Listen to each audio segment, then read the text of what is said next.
Hello. Audio का बता दीजिएगा। Good evening everyone.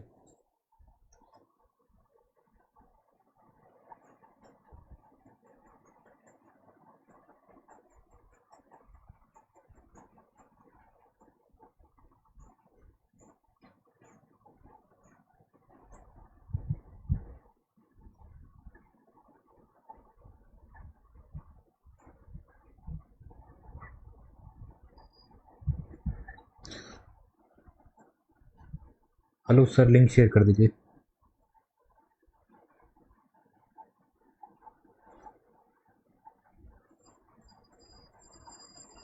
Good evening everyone. और ऑडियो का बता दीजिएगा, ऑडियो को इन्फॉर्म कर दीजिएगा। And this will be our fourth session in this series जब हम PYQ डिस्कस कर रहे हैं। सो PYQ को हम डिस्कस करते हुए आगे 58 तक हम डिस्कस कर चुके थे। 3 वीडियो ऑलरेडी अवेलेबल हैं आपके फेसबुक पे। And now this is fourth. Class start करने से पहले कुछ बेसिक चीज़ें। Good evening everyone.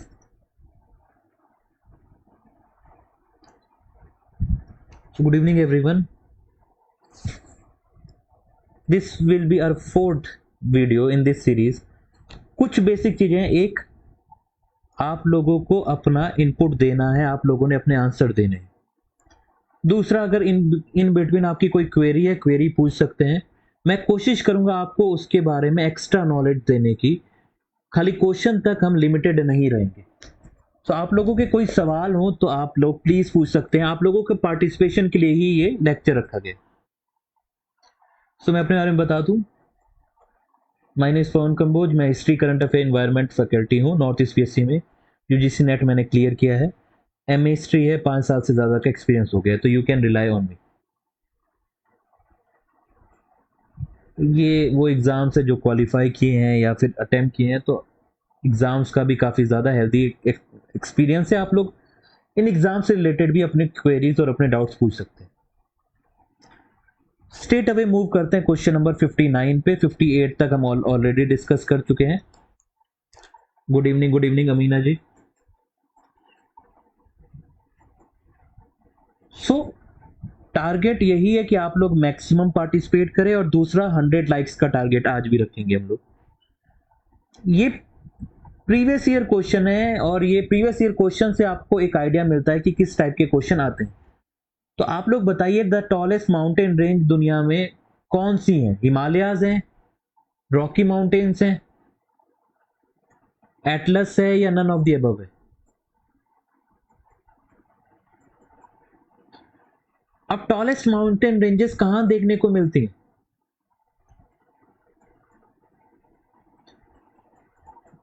Mount Everest कहां देखने को मिलती है? K2 कहां देखने को मिलती है? ये सब कहां देखने को मिलती है?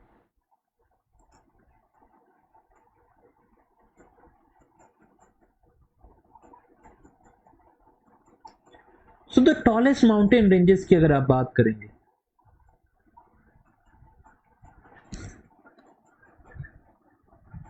तो बड़ा ऑब्वियस है इसका आंसर। आप सब जैसे लोगों ने मार्क किया है।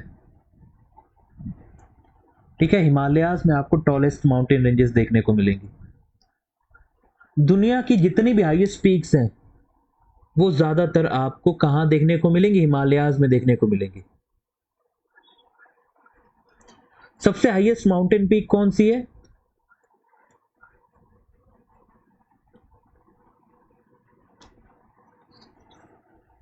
सबसे हाईएस्ट माउंटेन पीक है माउंट एवरेस्ट। फिर K2 आती है, फिर कंचनजंगा आती है। ये सारी आपको कहां देखने को मिलेंगी? ये सब हिमालयन रेंजेस में देखने को मिलेंगी।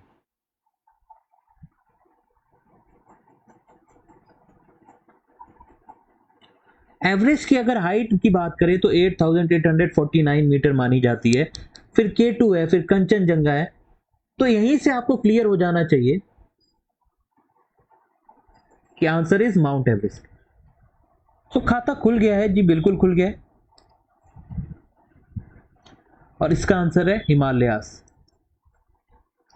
अगले क्वेश्चन की तरफ मूव करते हैं। एक और easy question. Kanchenjunga national park कहां है?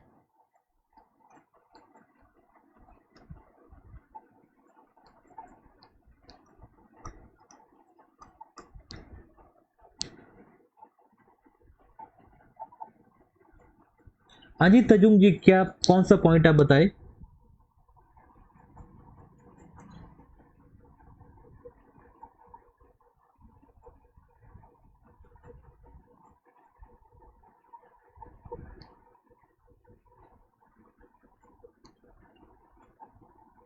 कंचनजंगा के बारे में सवाल?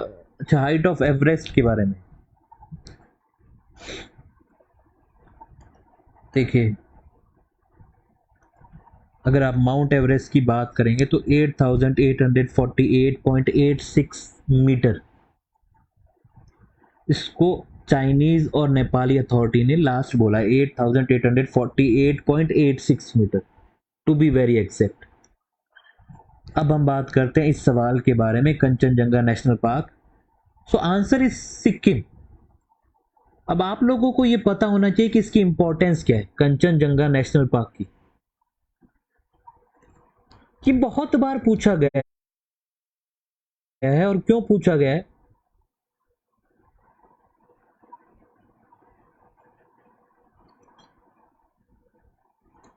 ये एक बायोस्फीयर रिजर्व भी है और ये एक वर्ल्ड हेरिटेज साइट भी है।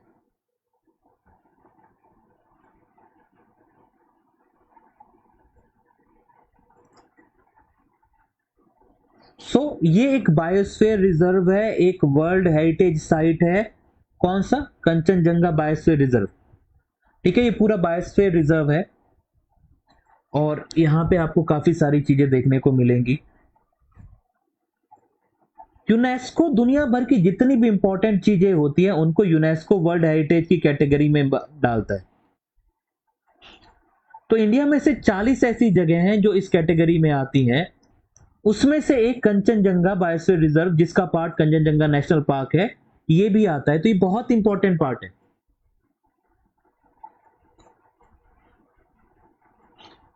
क्लियर है? कितनी साइट्स हैं? टोटल 40 साइट्स हैं, सिर्फ 40 साइट्स हैं इंडिया में। उनमें से एक कंचनजंगा आता है। इसके अलावा और बहुत सारी साइट्स हैं जो कि यूनेस्को वर्ल्ड हेरिटेज साइट की लिस्ट में आती हैं, यानी ये इंटरनेशनली रिकॉग्नाइज्ड है।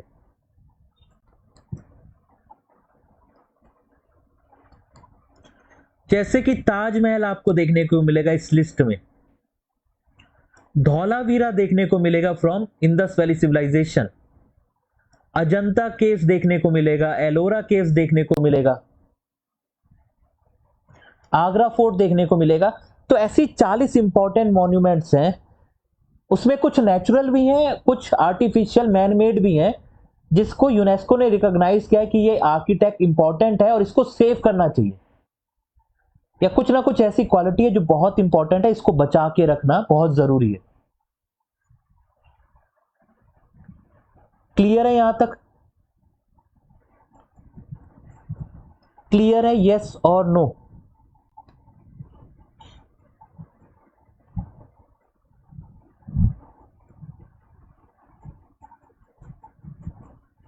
उसके अलावा टोटल बायोस्फीयर रिजर्व्स जो कि यूनेस्को के रिकॉग्नाइज्ड हैं, उसमें भी आता है ये। सो यूनेस्को के रिकॉग्नाइज्ड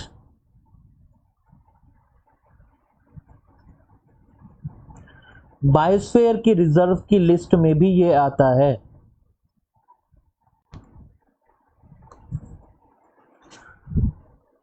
कंचनजंगा इसीलिए आपको मल्टीपल टाइम पे अलग अलग तरीके से पूछा जाता है, तो ये लिस्ट आपको पता होनी चाहिए। इस बायोस्फीयर रिजर्व की लिस्ट में 18 ऐसे नाम आते हैं जिसको man and biosphere programme of UNESCO बोला जाता है। कौन सा प्रोग्राम है? Man and biosphere programme. आप इसको नोट डाउन भी कर सकते हैं।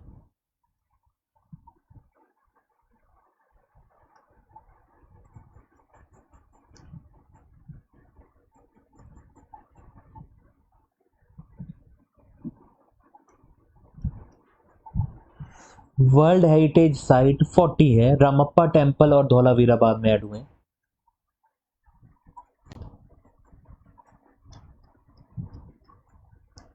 टोटल 40 है, 40 धौलावीरा है, 39 अगर आप बात करेंगे तो रामप्पा टेम्पल है।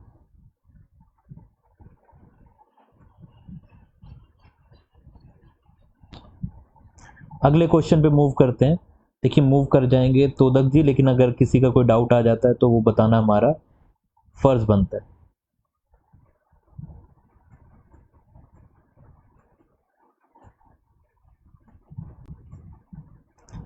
चलिए आगे मूव करते हैं।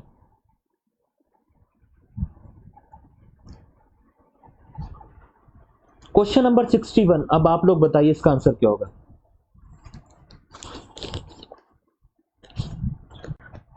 Question number 61। क्वेश्चन नंबर 61 कह रहा है कि किसके पास रिस्पॉन्सिबिलिटी है मॉनेटरी पॉलिसी को कंट्रोल करने की इंडिया में। कौन है जो मॉनेटरी पॉलिसी को कंट्रोल करता है?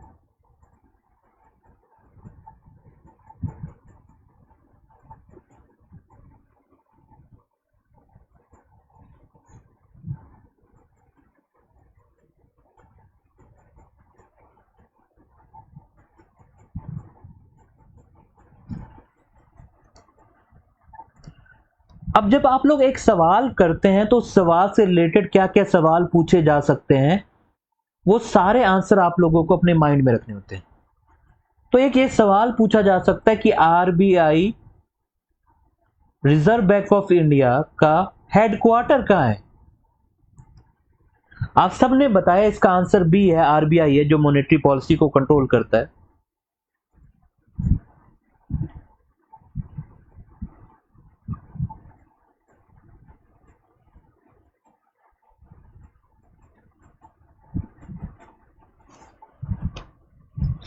देखिए मॉनेटरी पॉलिसी के चीजों को कंट्रोल करने की जब आप बात करते हैं तो कौन सी ऐसी इंस्टीट्यूशन है जो सामने निकल के आती है? द आंसर इज, जैसा कि आप सब लोग ऑलरेडी बता चुके हैं,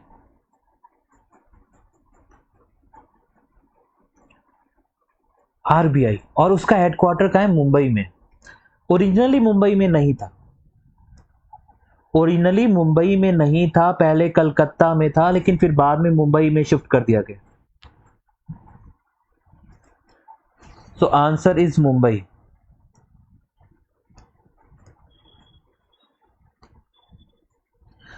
तीसरा फिर एक और सवाल निकल के आता है जो इसी से रिलेटेड आता है, ओरिजिनली कलकत्ता था। तीसरा सवाल जो निकल के आता है कि ये स्टैब्लिश कब हुआ, आरबीआई। तो जब आप पढ़ते हैं तो इस तरीके से पढ़िए कि आरबीआई से रिलेटेड जो भी सवाल हो वो इसी क्वेश्चन के डिस्कशन में कंप्लीट हो जाए। तो तीसरा सवाल आता है स्टैब्लिशमेंट का, ये स्टैब्लिश कब हुआ?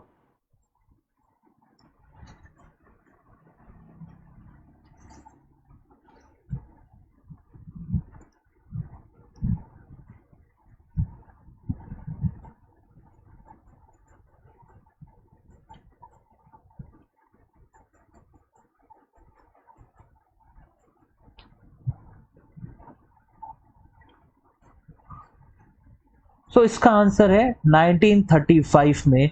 1934 में एक्ट आया, 1935 की 1 अप्रैल को ये स्टैब्लिश हो गया। और इसके एस्टेब्लिशमेंट के रिकमेंडेशन दिए थे। ये क्लास का टाइम है 8 से 9। इसका रिकमेंडेशन दिया गया था हिल्टन यंग कमीशन में, जिसके रिकमेंडेशन को मानते हुए आरबीआई स्टैब्लिश हुआ था।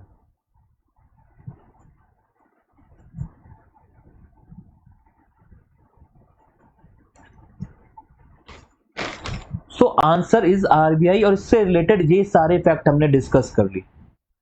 अगर क्लियर है तो लाइक कर दीजिए।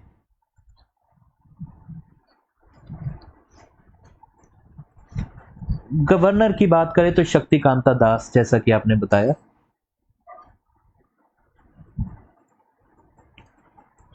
सो year is 1 April 1935।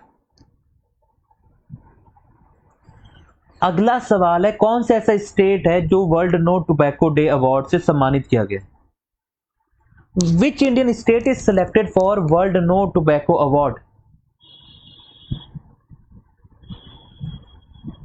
Hilton Young एक कमीशन था, जैसे साइमन कमीशन था वैसे हिल्टन यंग कमीशन आया था, जो इकोनॉमी और फाइनेंसेस को पढ़ने आया था 1924-25 के अराउंड।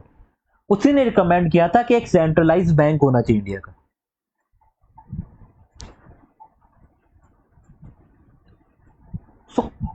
क्वेश्चन नंबर 62 का सवाल ये पूछा गया है कि world no tobacco day award कब किसको मिला।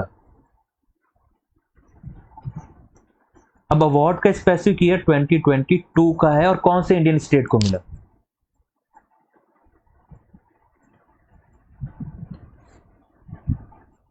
सो इसका आंसर आप लोगों, जो कर्नाटक है, कहीं तमिलनाडु है, कहीं झारखंड है, कोई उत्तर प्रदेश है, कोई ऐसा है ब्रेव जो कहे कि सर चारों के चारों ऑप्शन ही गलत है। सो इसका आंसर है झारखंड।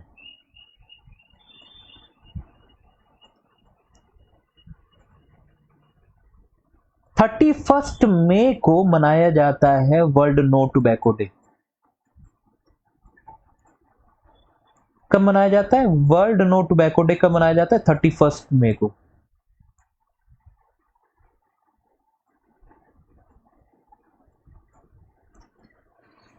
और इसमें WHO ऑनर करता है वो ऑर्गेनाइजेशंस को, वो गवर्नमेंट्स को जिन्होंने अपने एफर्ट किए। एफर्ट किस चीज के लिए किए? एफर्ट किए टोबैको के यूज को कर्ब करने पे। आप सब लोगों ने देखा होगा आजकल पान मसाला गुटखा की प्रॉक्सी एडवर्टीजमेंट होता है, जुबान जुबा केसरी या फिर कोटेड इलायची के नाम पे।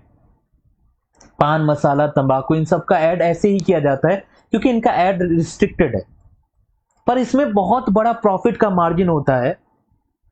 इसीलिए बहुत सारे लोग जैसे नहीं, सबके सब गुटखा पान सब बेचने लगे। कोई भी बड़ा सा बड़ा हीरो देख लीजिए, सब गुटखा पान मसाला बेच रहे हैं। बहुत बड़ा पैसा मिलता है इसको प्रमोट करने के लिए, पर प्रॉक्सी एडवर्टीजमेंट के थ्रू बेचा जाता है।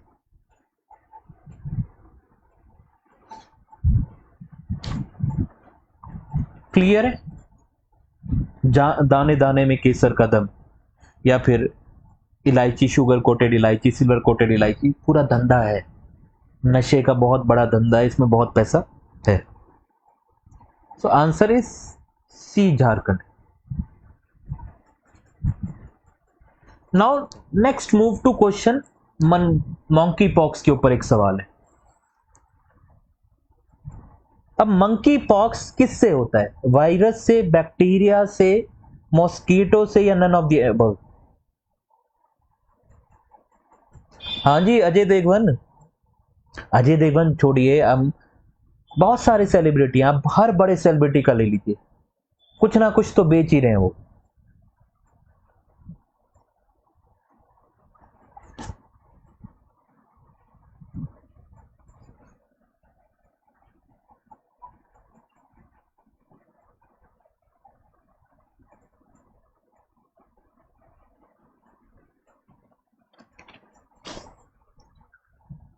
सो मंकी पॉक्स डिसीज पे चलते हैं।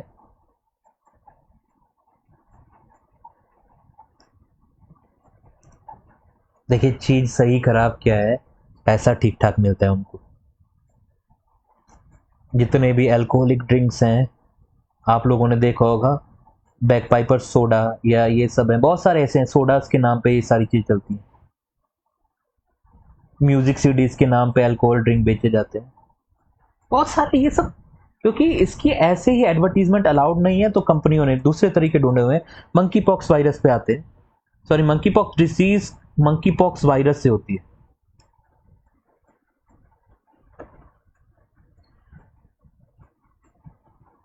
और इसका जीनस होता है ऑर्थोपॉक्स। Orthopox genus.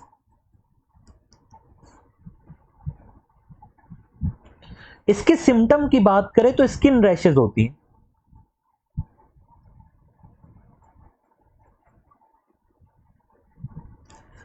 और थोड़े बहुत फीवर हो सकता है, मसल में दर्द हो सकता है, बैक पेन हो सकती है, लो एनर्जी हो सकती है। सो ये सारी चीजें एसोसिएटेड है मंकी पॉक्स डिसीज से, जो कि मंकी पॉक्स वायरस से होती है।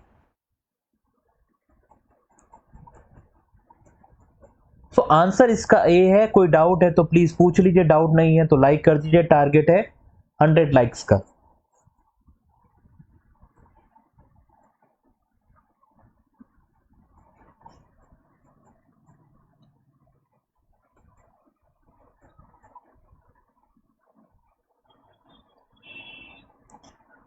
अगला सवाल वीट के ऊपर है। वीट क्या है जी? वीट की फसल राबी की फसल है, खारिफ की फसल है, या जायद की फसल है?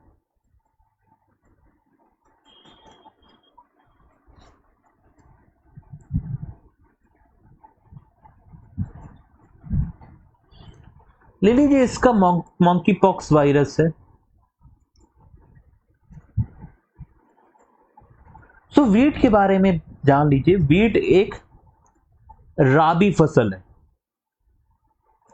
राबी फसल वो फसलें होती हैं जो विंटर के टाइम पीरियड में सो की जाती है और हार्वेस्ट की जाती है स्प्रिंग में।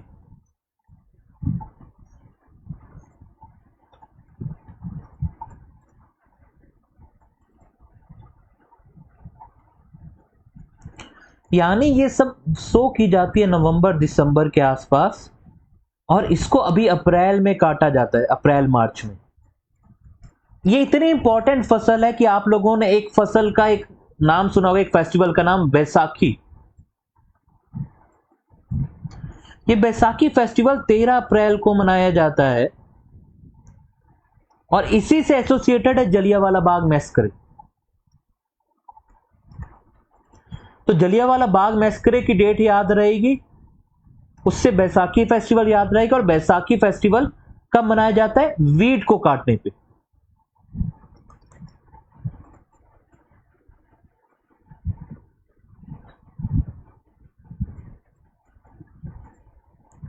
ना जी, लोहड़ी, शुगर केन और तिल। लोहड़ी जो मनाई जाती है वो जनवरी में मनाई जाती है। जी मेरा फेस्टिवल है बैसाखी। मैं पंजाबी हूँ बाय कल्चर, बाय ट्रेडिशन। तो इतना ब्लंडर मैं नहीं करूंगा। जनवरी में लोहड़ी मनाई जाती है और वो मनाई जाती है शुगर केन की फसल जब तैयार होती है और उसके साथ साथ ऑयल सीड्स की फसल तैयार होती है। तो महाराष्ट्र में उसको अलग नाम से और अलग अलग जगह अलग अलग नाम से सेलिब्रेट किया जाता है। ठीक है, तो इस तरीके से याद रखना है कि गेहूं वाली फसल, गेहूं के साथ साथ बार्ले भी हो गया, वीट हो गया, बार्ले हो गया, ये सब कब है? विंटर में सो की जाती है और अप्रैल, मार्च अप्रैल के आसपास काटी जाती है। अब जो फसल लग रही है वो फसल लग रही है खारिफ की फसल, यानी जैसे कि राइस वगैरह हो गया। और इन बिटवीन इन दोनों के कुछ अलग क्रॉप लगाए जाते हैं जिनको जायद क्रॉप्स कहा जाता है। तो कैसे याद रखना है कि बैसाखी वाला मेला मनाने गए थे, जलियांवाला बाग मैस्करे हुआ था, और ये मेला तब मनाया जाता है जब गेहूं काटी जाती है, और गेहूं एक राबी की फसल है। क्लियर है? यस और नो? या फिर आर के याद रख सकते हैं। आर यानी राइस और के यानी खारिफ की फसल है।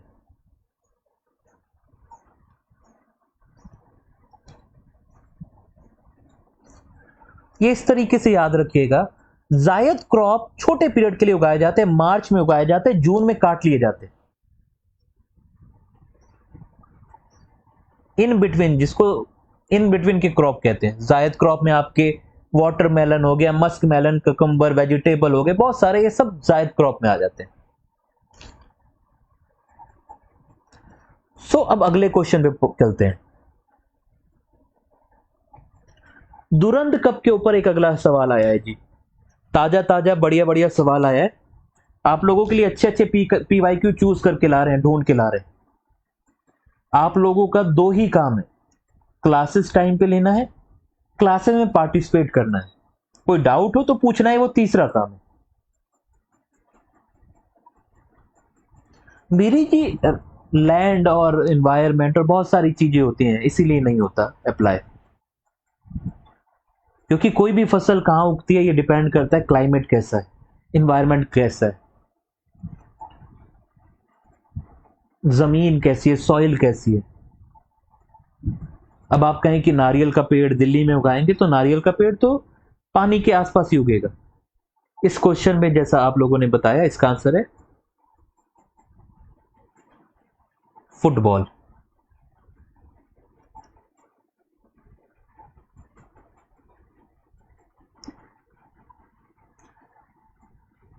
सो फुटबॉल है और ये दुरंत कप इंडिया में होता है और ये पहली बार हुआ था 1888 में।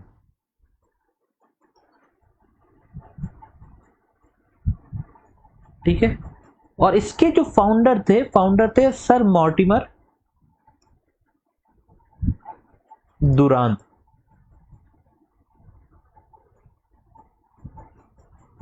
शिमला से। सो इसका आंसर इज, जैसे आपने कहा ना, जैसे आप लोगों ने सुना होगा नट्स जितने होते हैं, आलमंड वगैरह, बादाम जिसको कहते हैं, सबने गाना तो सुना होगा कच्चा बादाम, कच्चा कच्चा बादाम वाला। तो आलमंड जो है उसको ठंडा टेम्परेचर चाहिए होता है। हम लोगों ने कोशिश की अपने लैंड पे उगाने के लिए, हमारे यहाँ इतना ठंडा टेम्परेचर नहीं होता, इवन दो उत्तराखंड में है लेकिन वार्म टेम्परेचर होता है। तो जो बादाम हुआ भी वो कड़वा हुआ, तो कच्चा नहीं कड़वा बादाम हुआ हमारे यहाँ। तो हर एक चीज का ग्रो का अपना एक टेम्परेचर होता है, अपनी एक लैंड का स्ट्रक्चर होता है। साइंस टेक्नोलॉजी से कुछ चीज पॉसिबल हो सकती है लेकिन सब कुछ नहीं, फिर उसमें बहुत ज्यादा साइंटिफिक मेथड लगाने पड़ते हैं। तो क्लियर है जी 65th का डी।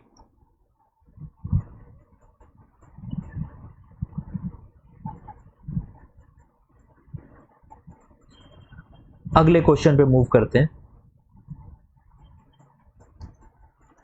अगला क्वेश्चन है administrative capital of Sri Lanka. Sri Lanka की एडमिनिस्ट्रेटिव कैपिटल कौन सी है? जाफना, जयवर्धनेपुरे कोटे, त्रिनकोमेले या नन ऑफ द अबव?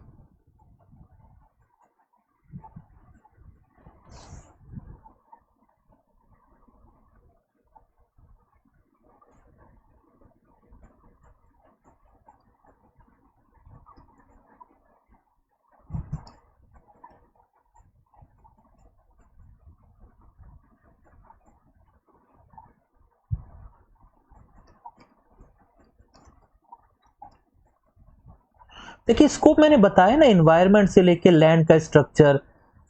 अब उत्तराखंड में ऊपर की साइड वैसी एग्रीकल्चर नहीं होती जैसा प्लेन में होता है, तो प्लेन में एग्रीकल्चर का स्कोप ज्यादा होता है। तो इसका याद रखिएगा, इसकी कैपिटल, एडमिनिस्ट्रेटिव कैपिटल की बात करें तो एडमिनिस्ट्रेटिव कैपिटल है लंबा वाला, जैसा कि चेल्सा जी ने कहा, श्री जयवर्धनेपुरे कोटे, जिसको कोटे भी कहते हैं।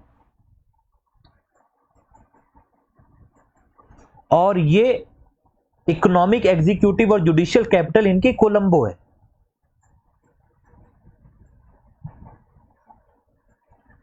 ठीक है,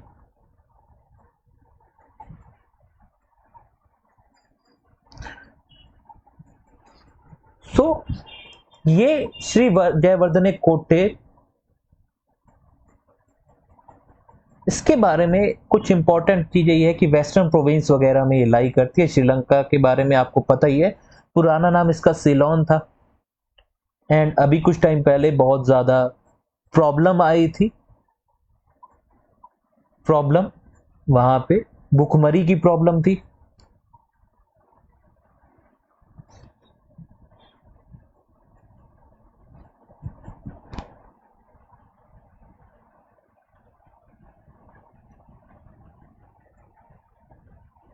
ठीक है जी, अगले क्वेश्चन पे मूव करते हैं।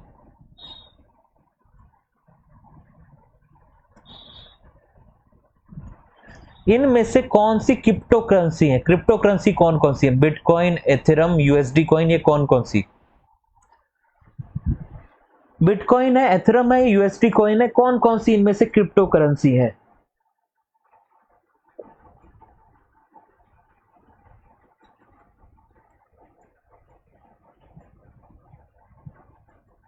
ये वो चीज है जिसने पूरी दुनिया की इकोनॉमी को हिला के रखा है, क्रिप्टो करेंसी, जो कि एक ब्लॉकचेन टेक्नोलॉजी पे काम करती है,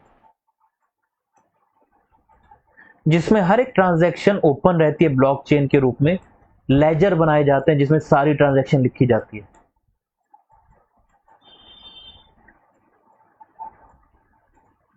बहुत सारे लोग अमीर हुए, बहुत सारे लोग बर्बाद भी हुए इनके चक्कर में, क्योंकि बिटकॉइन जब चला तो बहुत सारे अलग अलग क्रिप्टो करेंसी आई।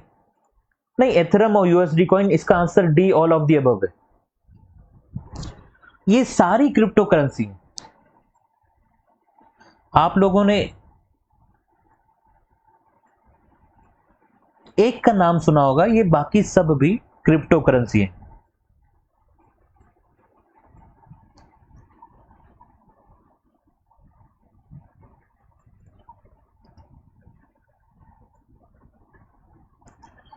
ठीक है, क्रिप्टो का मतलब होता है कोडिंग करना।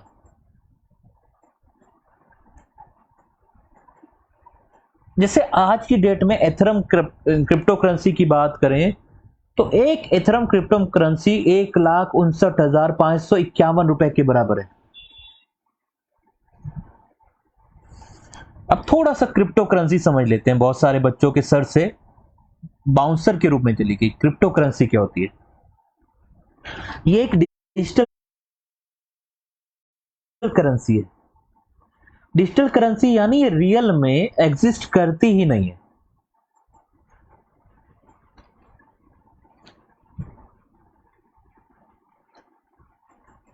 ये डिजिटल करेंसी है, ये इनक्रिप्टेड एल्गोरिथम का इस्तेमाल करके ये एक जगह से दूसरी जगह पेमेंट के लिए इस्तेमाल की जाती है, जो दुनिया भर में एक्सेप्टेबल है, जैसे बिटकॉइन है।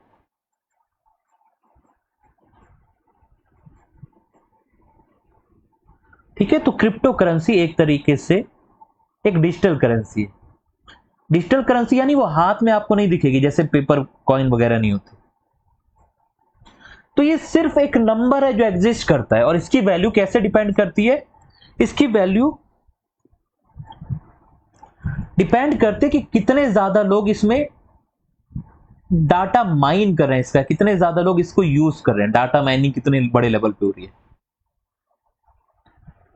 क्योंकि जो बाकी करेंसी होती है उसकी कोई ना कोई चीज जिम्मेदारी ले रही होती है, जैसे आरबीआई हमारे नोटों की गारंटी ले रही है, इसकी सिर्फ और सिर्फ ये एक वर्चुअल करेंसी है जो एक नंबर के रूप में एग्जिस्ट करती है, और जिसकी वैल्यू इस बात पे डिपेंड करती है कि कितने ज्यादा लोग उसमें ट्रस्ट कर रहे हैं, जितने ज्यादा लोग उसको माइन कर रहे हैं। तो इसकी वैल्यू इन्फिनाइटली बढ़ सकती है और इन्फिनाइटली गिर भी सकती है, क्योंकि कोई ऐसी चीज है ही नहीं जो इसको पीछे बैकग्राउंड में कंट्रोल कर रही है।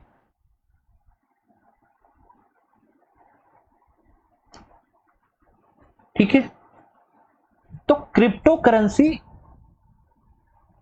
अभी कोई क्रिप्टो करेंसी इंडिया में एक्चुअली में नहीं चल रहा है, इंडिया का कोई क्रिप्टो करेंसी नहीं है।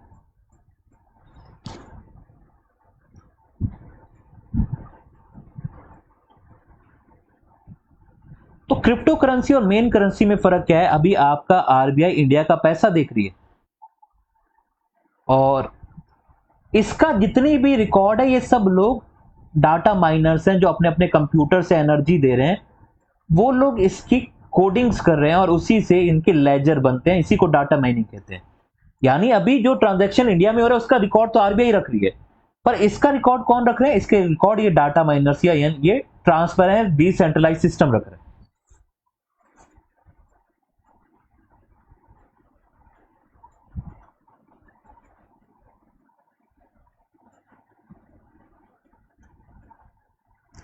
ठीक है जी, जो माइनर्स माइन करते हैं उनको उनके बदले में बिटकॉइन मिलते हैं, और बिटकॉइन की जैसे जैसे वैल्यू बढ़ेगी उनका माइनर्स का फायदा है। तो एक तरीके से समझ लीजिए ये वो रिकॉर्ड है जो हजारों लाखों लोगों के, जैसे मैंने ए जगह से बी जगह पैसे दिए, ये लाखों लोगों के कंप्यूटर में आएगा, उन सबके लेजर में आएगा। ठीक है, इतना इनफ है आई गेस आप लोगों के लिए। अदरवाइज क्रिप्टो करेंसी पे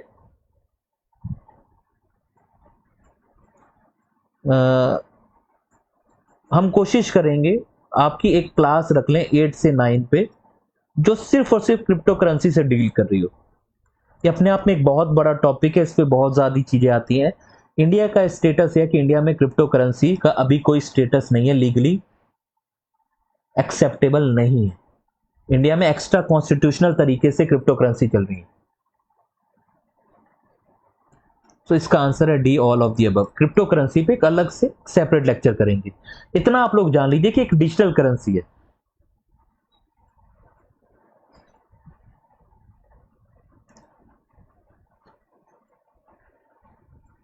अगले क्वेश्चन पे मूव करते हैं।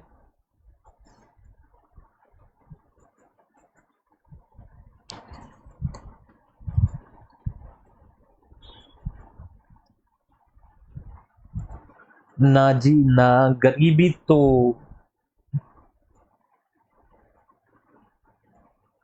आज बुद्ध पूर्णिमा दिन के दिन पे मैं आपको बता दूं, गौतम बुद्ध ने कहा है नशा हर एक चीज का खराब है। सो अगला सवाल है नॉर्थ अटलांटिक ट्रीटी ऑर्गेनाइजेशन के ऊपर, इसका हेडक्वार्टर कहाँ है? न्यूयॉर्क यूएसए में, ब्रुसेल बेल्जियम में, कीव यूक्रेन में, या D none of the above में? So this is the discussion of, इसका क्वेश्चन का आंसर बताइए।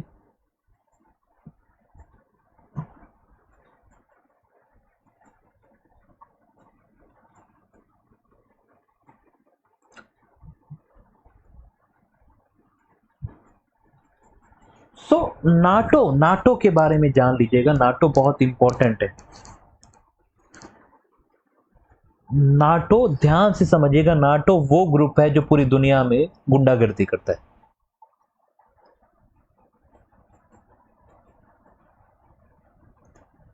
ठीक है, ये नाटो है, नाटू नाटू नाटू नहीं है, ठीक है। सो नाटो के बारे में थोड़ी सी चीजें पढ़ लेते हैं। इसकी फुल फॉर्म है नॉर्थ अटलांटिक ट्रीटी ऑर्गेनाइजेशन, और इसके एग्जिस्टेंस की बात करें तो ये 4 अप्रैल 1949 में बना था।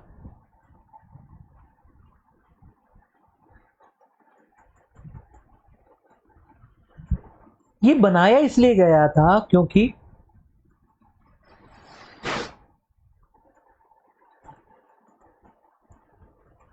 वर्ल्ड वॉर 2 के बाद दो ग्रुप राइज कर रहे थे, एक था capitalist world led by USA,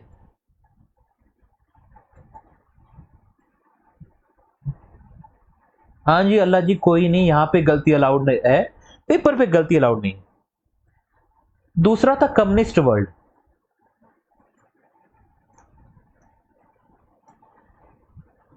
so capitalist world यानी यूएसए और उसके अलाय, जिसमें ब्रिटेन और फ्रांस वगैरह आते थे, या वेस्टर्न यूरोप कह लीजिए आप।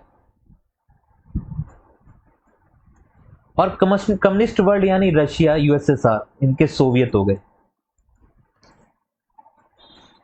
जी हाँ, Finland is the latest member.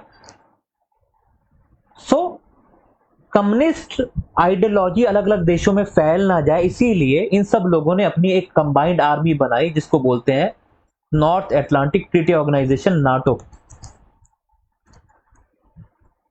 अब नाटो का काम क्या है? नाटो एक मिलिट्री ऑर्गेनाइजेशन है, मिलिट्री अलायंस है।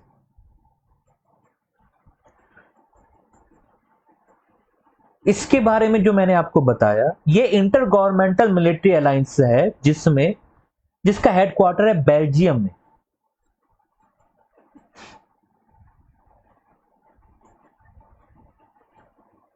जिसका हेडक्वार्टर है बेल्जियम में, और ये कोल्ड वॉर में बहुत इंपॉर्टेंट रोल प्ले करती है, और ये सबसे इंपॉर्टेंट फोर्स थी अगेंस्ट सोवियत यूनियन, और उसका पैक्ट था वॉर्सो पैक्ट।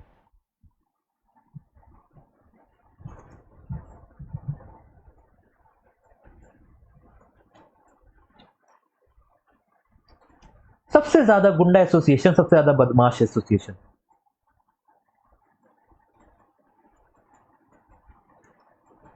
ठीक है, आज भी दुनिया में नाटो गुंडागर्दी ही करता है।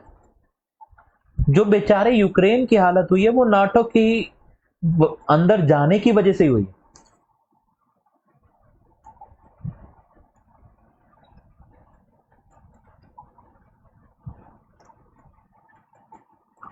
फिनलैंड नाटो का लेटेस्ट मेंबर है, और 4 अप्रैल यानी पिछले महीने 2023 को उसका मेंबर बना है।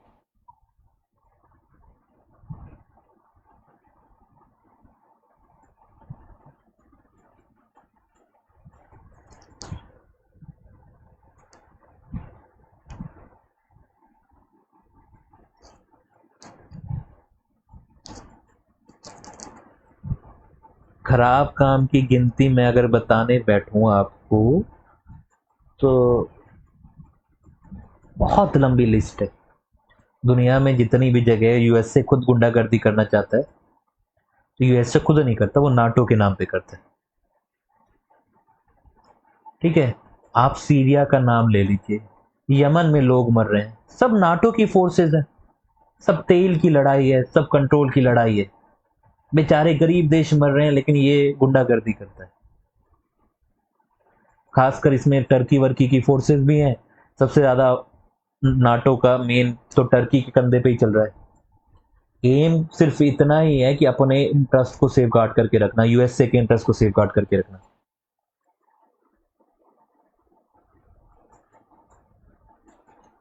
आप सिंपल सी एक चीज समझिए कि जहां रिसोर्सेज है वहां यूएसए आपको देखने को मिल जाएगा।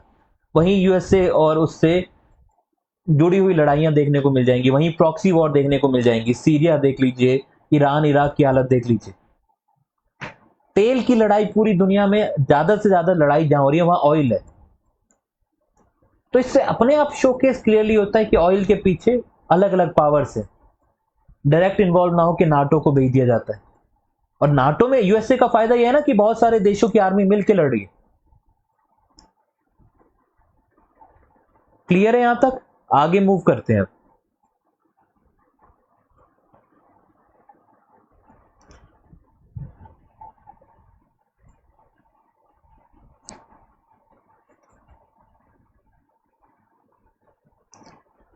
इनका ये क्राइटेरिया है कि अगर आपने नाटो के मेंबर को अटैक किया तो सब लोग मिलकर अटैक करेंगे।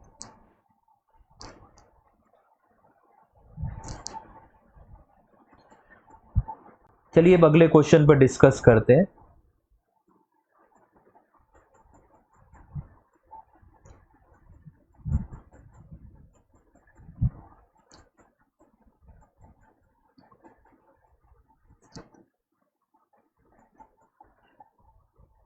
सो अगले टॉपिक पे डिस्कस करते हैं।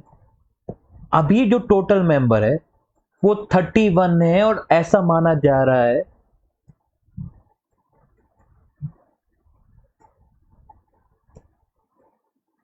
कि स्वीडन भी इसमें ऐड हो सकता है और बहुत सारे और देश ऐड हो सकते हैं। Now let us move to question number 69। वो इकलौता ऐसा सेशन कौन सा था जिसमें महात्मा गांधी ने कांग्रेस की प्रेसिडेंटशिप की थी? देखिए, Mahatma Gandhi headquarter Brussels Belgium headquarter है। तो अगला क्वेश्चन, वो इकलौता ऐसा सेशन कौन सा था जब महात्मा गांधी ने कांग्रेस की प्रेसिडेंटशिप की थी?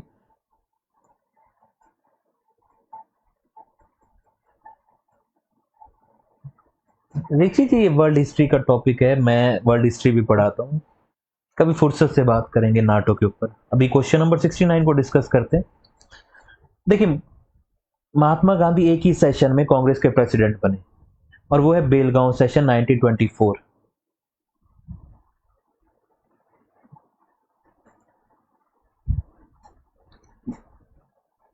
This was the only session. Gandhi ji को नॉन कॉपरेशन मूवमेंट के तुरंत बाद जेल हुई थी 6 साल के लिए, पर गांधी जी की तबीयत खराब हो गई थी, इसलिए 1924 में रिलीज कर दिया गया था। जेल हुई थी 1922 में, तो उनको 1928 में निकलना था, पर उनकी जो तबीयत खराब हुई तो उनको रिलीज कर दिया था 1924 में।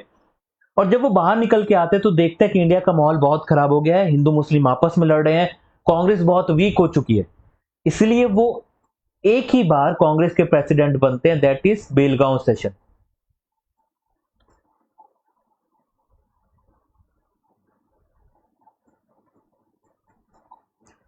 अदरवाइज वो कांग्रेस की वैसी पॉलिटिक्स में डायरेक्ट इन्वॉल्व नहीं होते थे, इनडायरेक्ट इन्वॉल्व होते थे। उनकी मजबूरी थी क्योंकि डिवीजन इस लेवल पे हो चुका था कि उनको बेलगांव सेशन में पार्टिसिपेट करना पड़ा। अब आप लोगों के लिए एक एडिशनल क्वेश्चन है, बेलगांव है कहां?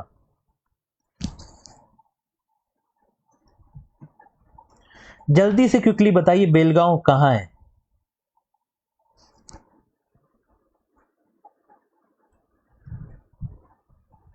कौन से स्टेट में लाई करते हैं? सो बेलगांव के बारे में एक चीज याद रखिए, कर्नाटका में लाई करते हैं।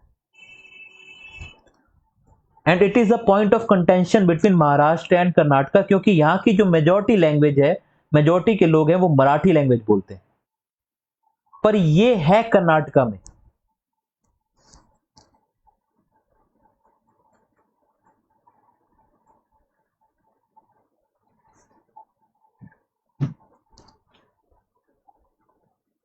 ठीक है, तो ये पॉइंट ऑफ कंटेंशन है महाराष्ट्र और कर्नाटका के बीच में। ये इंटर स्टेट डिस्प्यूट का भी एक मसला है। तो ये एक एड ऑन इंफॉर्मेशन है, उम्मीद है आपको पसंद आई होगी।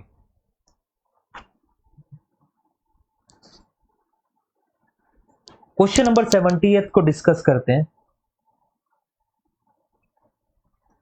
राइडर जी, सेशन 1885 से लेके आजादी तक भी 1946-47 तक सेशन हुए। हर एक सेशन में कुछ ना कुछ होता था। कांग्रेस हर साल मिलती थी, हर साल आगे क्या प्लानिंग होनी है, क्या क्या इंपॉर्टेंट स्टेप लेने हैं, वो डिस्कस किया जाता था। और उस में ये डिस्कस किया जाता था उस, और कियोस ना हो इसलिए एक प्रेसिडेंट चुना जाता था। सो क्वेश्चन नंबर 70 में मूव करते हैं। अंडमान सी और साउथ चाइना सी को सेपरेट करने वाली स्ट्रेट का नाम क्या है? स्ट्रेट वो चीज होती है जो दो लैंड के बीच में पानी फ्लो कर रहा होता है, यानी जो दो सेपरेट वाटर को सेपरेट करती है।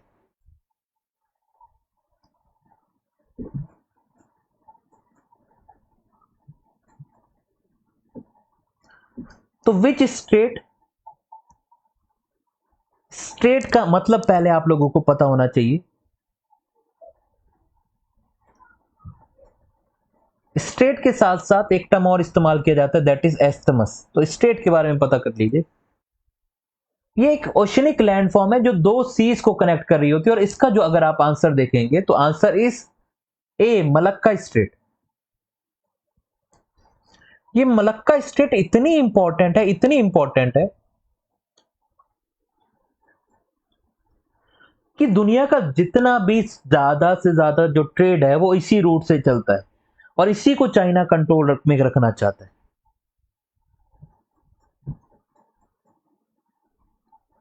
ठीक है जी, ये मलक्का स्ट्रेट है। सो the answer of this is Malacca strait. Malacca strait का आसपास मलेशिया, इंडोनेशिया, थाईलैंड और सिंगापुर लाई करते हैं, और जिसका कंट्रोल मलक्का स्ट्रेट पे है उसका कंट्रोल पूरी दुनिया की ट्रेड को कंट्रोल कर सकता है वो। इसलिए अमेरिका, इंडिया, जापान सबकी कोशिश ये है कि यहां पे चाइना का कंट्रोल ना स्टैब्लिश हो पाए।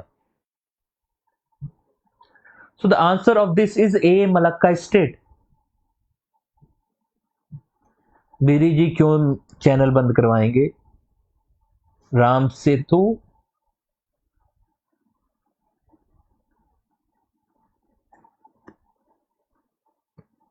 जी। सो आंसर इज 70th का ए।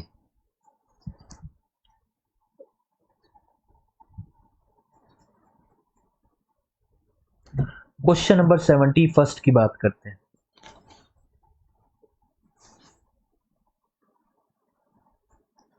देखिए 100 लाइक तक पहुंचा दीजिए आप लोग।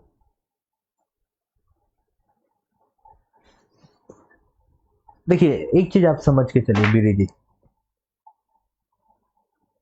जहां रिलीजियस चीजें होती हैं वहां लॉजिकल सवाल नहीं पूछे जाते। ये मैं जो स्टेटमेंट आपको बोल रहा हूं, आप इसको गांठ बांध लीजिए, इसको याद रखिएगा। जहां रिलीजियस चीज है वहां लॉजिकल सवाल नहीं होगा। रिलीजियस हमारी भावना है, हमारी आस्था है, और अगर हमारा यकीन है तो वो चीज है। इट्स लाइक गॉड, अगर मेरा यकीन है तो है। ठीक है, बस इतना ही मैं अभी इस पे बोलूंगा। 71 की बात करते हैं। 71 south west monsoon, bay of Bengal branch.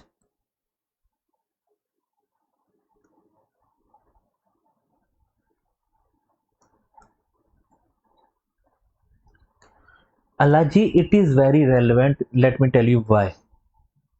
इसका 71 का आंसर साउथ वेस्ट मानसून है, और 72 क्वेश्चन पे डिस्कस करते हैं। 71 में कुछ ऐसा डिस्कस करने वाला नहीं था। 72 का आंसर बताते हैं। मेहो लेक कहाँ है बताइए, मेहाओ लेक कहाँ है?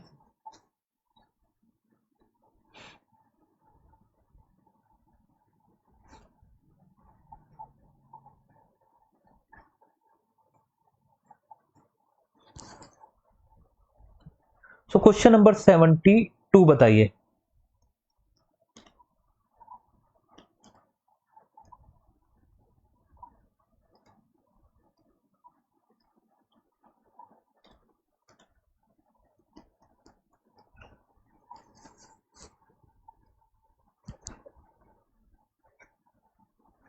देखिए ये अगर आप क्वेश्चन नंबर 72 की बात करेंगे तो ये बहुत क्लियर है, लोअर दिबांग वैली सबको पता है, तो इस पर डिस्कशन का कुछ बनता नहीं है। क्वेश्चन नंबर 73 की बात करते हैं। Gurudev Ram Rabindranath Tagore, Nobel prize winner.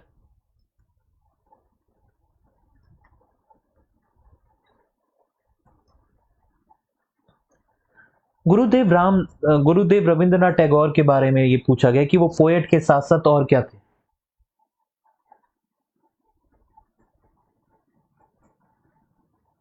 तो रविंद्रनाथ टैगोर के बारे में एक चीज याद रखिएगा, रविंद्रनाथ ठाकुर भी बोला जाता है।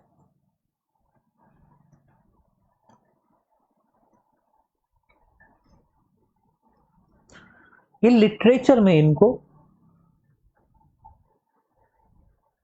he loved painting, yes, he was a writer, playwright, composer, philosopher, social reformer and a painter। इनको नोबेल प्राइज मिला था और ये फर्स्ट नॉन यूरोपियन बने थे। 1913 में इनको नोबेल प्राइज मिला था।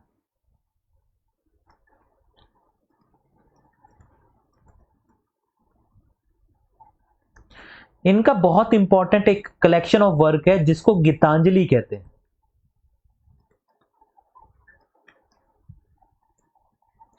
तो जो मैं इंफॉर्मेशन आपकी स्क्रीन पे लिख रहा हूं इसको आप नोट डाउन भी कर सकते हैं। ये पहले नॉन यूरोपियन थे जिनको लिटरेचर का नोबेल प्राइज मिला था और ये पहले लिरिसिस्ट भी थे।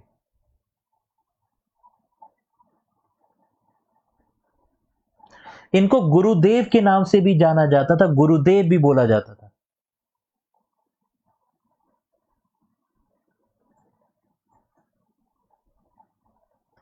उसके अलावा इन्होंने इंडिया का नेशनल एंथम भी कंपोज किया और बांग्लादेश का नेशनल एंथम भी इन्होंने ही कंपोज किया है। हमारा नेशनल एंथम जन गण मन और बांग्लादेश का अमार सोनार बांग्ला, ये इन्होंने कंपोज किए हैं।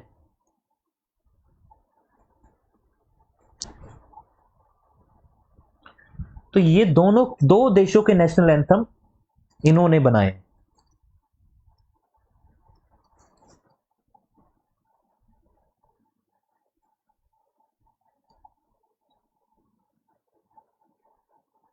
उसके अलावा अपने आप में एक प्रॉपर बहुत इंपॉर्टेंट पर्सनैलिटी है और बहुत सारे ऐसे फैक्ट्स हैं। इनका पूरा परिवार काफी पढ़ा लिखा था, कोई पेंटर, इनके पास द्वारका नाथ टैगोर, अबिंद्रनाथ टैगोर, बहुत बहुत ही रेप्यूटेड फैमिली, टैगोर फैमिली इतनी रेप्यूटेड कि पूरा 1 घंटे का लेक्चर इन पे बन सकता है, इतने इंपॉर्टेंट कंट्रीब्यूशन है इन सबकी।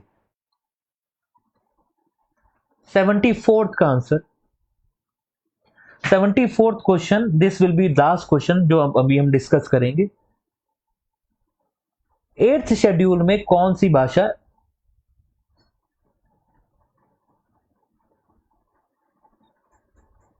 देखिए अवार्ड वापस किए थे जलियांवाला बाग मैस्करे के बाद। जलियांवाला बाग मैस्करे में आपके देश के लोग मारे जा रहे हैं, तो एक साइन होता है जब कोई, देखिए दुनिया भर की सरकारें, जैसे उन्होंने जो अवार्ड वापस किया था वो नाइटहुड वाला किया था।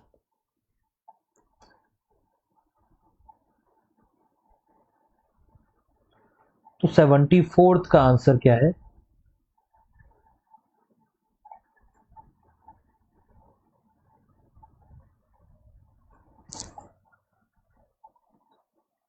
सेवेंटी फर्स्ट कॉन्स्टिट्यूशनल अमेंडमेंट की बात हो रही है।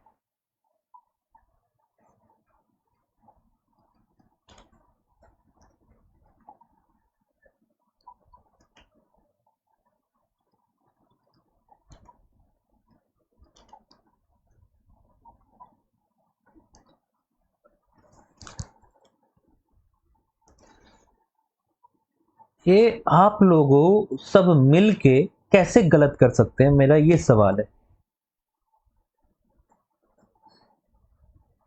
मतलब ये जो ग्रुप में गलत किया है ना आप लोगों ने, ग्रुप में गलत करना अपने आप में एक यूनिक टैलेंट है।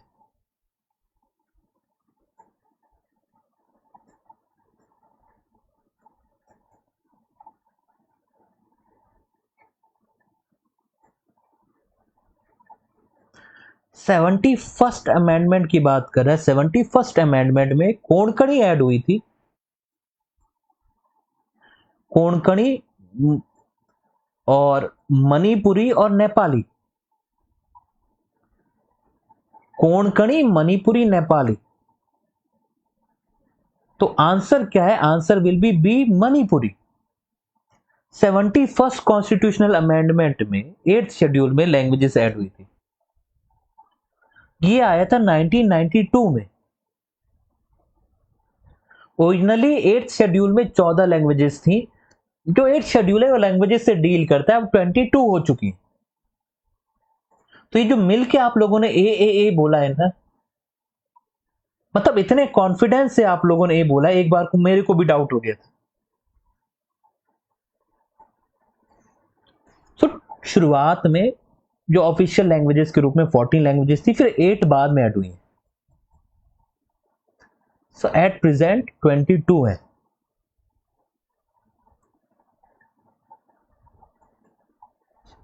एंड ये 71st अमेंडमेंट आया था 1992 में, जिसने कोंकणी, मणिपुरी और नेपाली लैंग्वेजेस को ऐड किया था।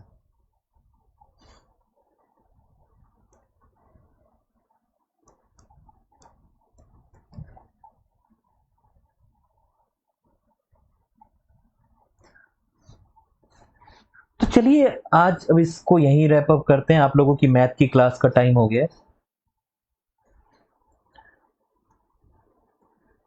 ये वही वाली बात होगी कि आप लोग आम को लीची बोलेंगे तो हमको लीची मानना पड़ेगा, ठीक है? ये ग्रुप हुगलिज्म मत करिए मेरे साथ। ओके, मिलते हैं अगले लेक्चर में। बाकी क्वेश्चन डिस्कस करेंगे। अगले में ये पूरे फिनिश करने की कोशिश करेंगे, थोड़ा जल्दी जल्दी डिस्कस करेंगे। उम्मीद है आप लोगों को कुछ क्वेश्चन समझ में आए होंगे।